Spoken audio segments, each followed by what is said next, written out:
परम पिता परमात्मा पूर्ण ब्रह्म सारी सृष्टि के रचनहार कबीर परमेश्वर जी की असीम रजा से आप जी सत्संग सुनने के लिए उपस्थित हुए। जिन पुण्यात्माओं के विशेष पुण्यक्रम उनके साथ होते हैं वही प्राणी सत्संग प्राप्त करते हैं। परमात्मा कबीर परमेश्वर जी ये हम सभी आत्माओं के जनक हैं, ये पिता हैं हमारे, और हम अपनी गलती के कारण इस काल के जाल में फंस गए। अब यहां पर कोई प्राणी सुखी नहीं है, यहां तक कि स्वर्गलोक के देवताओं को भी चैन नहीं है। फिर हम यहां रह किस लिए रहे हैं ये हमें भी मालूम नहीं था। हमने इस जन्म और मृत्यु को और संतानों उत्पत्ति और परवरिश को, इनके पालन लालन को, विवाह को, बस इसी काम को अंतिम मान रखा था कि हमारा इतना ही कर्तव्य है।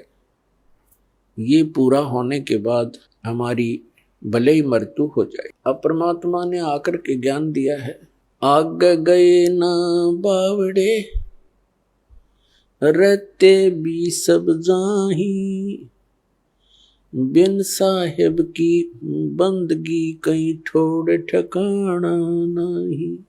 पहले चले गए, उन्होंने तो आकर बताया नहीं उनकी क्या दशा हुई आगे। और रहते हैं जो शेष बचे हैं वो भी चले जाएंगे, यानी मृत्यु और जन्म होते रहेंगे। बिन साहेब की बंदगी कहीं ठोड़ ठिकाना ना। परमात्मा की सत्पुरुष की भक्ति के बिना इस जीव को कहीं स्थायी स्थान नहीं प्राप्त होता है।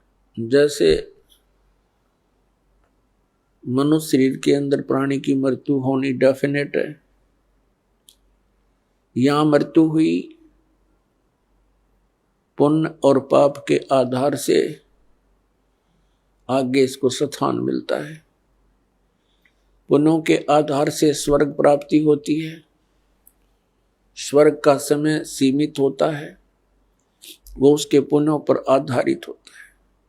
जब स्वर्ग के अंदर उसके पुण्य की पूंजी समाप्त हो जाएगी, उसको कुछ समय पहले ही अलर्ट कर दिया जाता है कि अब तेरा जाने का समय आ चुका है।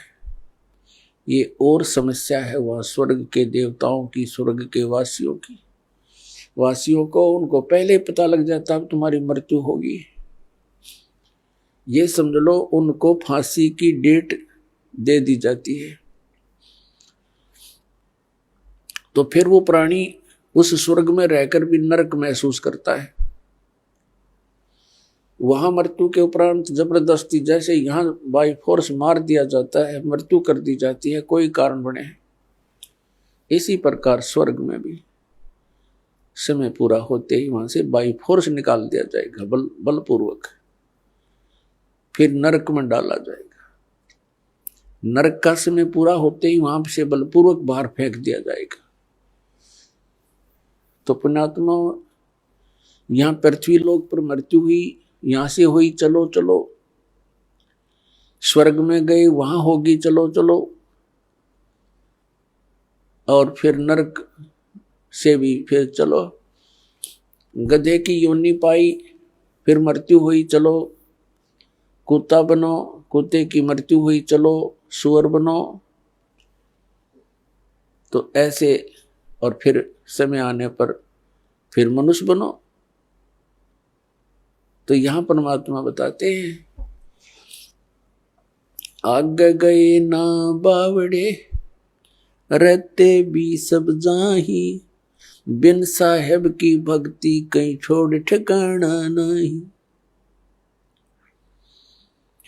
जैसे मोती ओस का ऐसी तेरी आब, गरीब दास करो बंदगी बहुर न ऐसा दावे।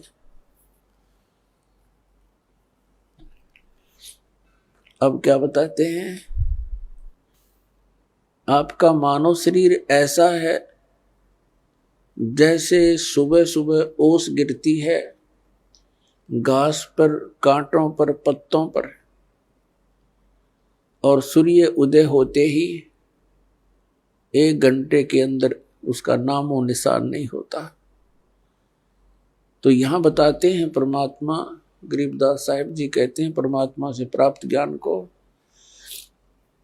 जैसे मोती ओस का ऐसी तेरी आव, तेरी आयु ऐसी है, और गरीबदास कर बंदगी बहुरनी ऐसा दाव।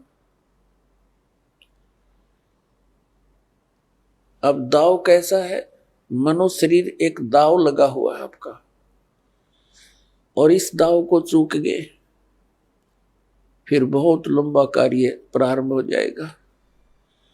84 लाख योनियों में भ्रम भटक कर कष्ट उठा करके फिर कभी मानव शरीर प्राप्त होगा तो यही क्रियाएं फिर हम करते रहेंगे। तो पुण्यात्माओं, परमेश्वर ने बताया है, सुखदेव ने 84 भुगती बना पजावे खरवो, तेरी क्या बुनियाद पुरानी तू पेंडा पंथ पकड़वो।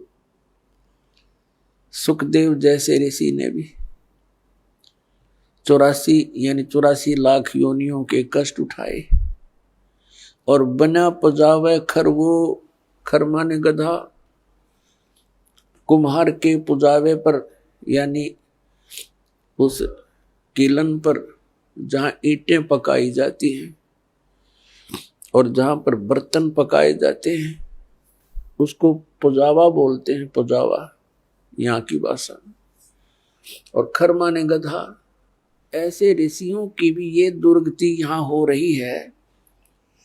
तो परमात्मा कहते हैं, तेरी क्या बुनियाद पुरानी तू पेंडा पंथ पकड़े। वो पेंडा माने वो मार्ग, कौन सा मार्ग, जिससे ये 84 लाख योनियों की ये बर्मणा, ये कष्ट, जन्म और मृत्यु समाप्त हो जा। उस मार्ग को पकड़, उस ज्ञान को ग्रहण कर।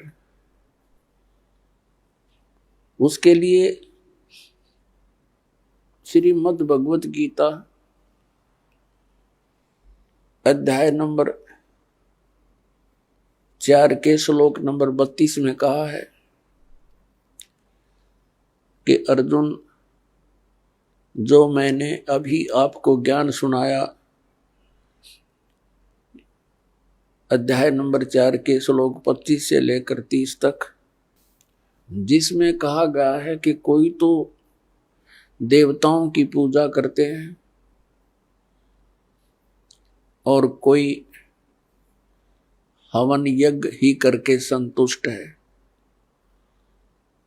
और कोई योग अभ्यास करता है, कोई तीक्ष्ण अहिंसावादी व्रत रखता है, जैसे मुख पर पट्टी बांधकर नंगे पैरों घूमते हैं कि कोई जीव हिंसा ना हो जाए, और कोई स्वाध्याय करते हैं, जैसे कोई गीता जी का पाठ करता है तो कोई वेदों के कुछ श्लोकों का, मंत्रों का डेली स्वाध्याय करता है। तो इस प्रकार की जितनी भी क्रियाएं हैं, जो भी कर रहा है वो अपनी क्रियाओं को सत्य मानकर कर रहा है। यदि उसको पता लग जाए कि ये शास्त्र अनुकूल नहीं है तो त्याग देगा वो तुरंत। इसलिए श्रीमद् भगवत गीता अध्याय नंबर 4 के श्लोक नंबर 32 में कहा कि अर्जुन, इन धार्मिक यज्ञों यानी धार्मिक अनुष्ठानों की जानकारी सच्चिदानंद घनब्रह्म की वाणी में विस्तार के साथ कहा है, और उस परमात्मा ने अपने मुख कमल से आकर बोली है। उस सच्चिदानंद घनब्रह्म की वाणी में यज्ञों की जानकारी, यज्ञ माने धार्मिक अनुष्ठानों की क्रियाओं की जानकारी विस्तार के साथ कही गई है। वो तत्व ज्ञान है। चौथे अध्याय के 33वें श्लोक में कहा कि अर्जुन, इस द्रव्य में यज्ञ की अपेक्षा ज्ञान यज्ञ श्रेष्ठ है। द्रव्य यज्ञ क्या होता है? जैसे देखा देखी कहीं भंडारे कर दिए, गंगा के किनारे कहीं कंबल बांट दिए, कहीं और क्रियाएं जैसे कोई धर्मशाला बनवा दी। अब क्या बताया है कि इस द्रव्य यानी धन से, पैसे से होने वाले जो अनुष्ठान हैं, इनकी अपेक्षा ज्ञान यज्ञ श्रेष्ठ है। तो ज्ञान यज्ञ तत्व ज्ञान यानी सत्संग है। सत्संग वो तत्व ज्ञान है जो सब सदग्रंथों के अनुकूल हो, वो तत्व ज्ञान है। और वो ज्ञान परमात्मा ही आकर देता है। ज्ञान, अध्यात्म, यथार्थ ज्ञान परमात्मा स्वयं ही आकर प्रदान करता है। बाकी तो जीव संज्ञा के प्राणी हैं, जीव संज्ञा में हैं, वो अपने अपने अनुभव अटकल लगाते रहें, लेकिन यथार्थ ज्ञान परमात्मा ही बता सकता है।